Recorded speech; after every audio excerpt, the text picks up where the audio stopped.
Ieri ne sono arrivati altri 22, oggi ne arriveranno altri 15 e quindi c'è uno stillicidio continuo che durerà anche nei prossimi mesi. L'emergenza profughi continua ed è proprio di emergenza che questa mattina la prefettura ha parlato durante l'incontro con i commercianti del centro storico. A colloquio con il viceprefetto, dottor Alessandro Sallusto, per avere numeri e il quadro reale della situazione.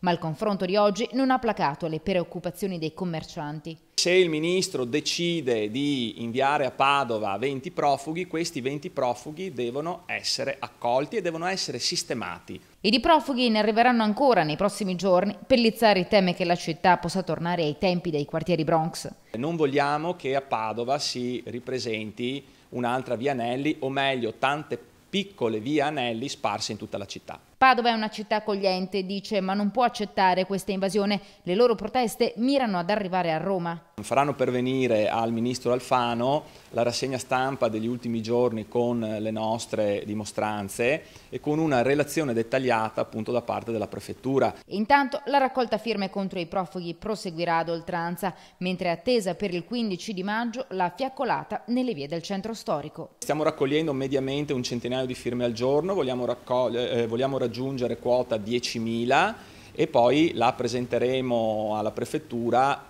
perché vada anche questa sulla scrivania del ministro Alfano.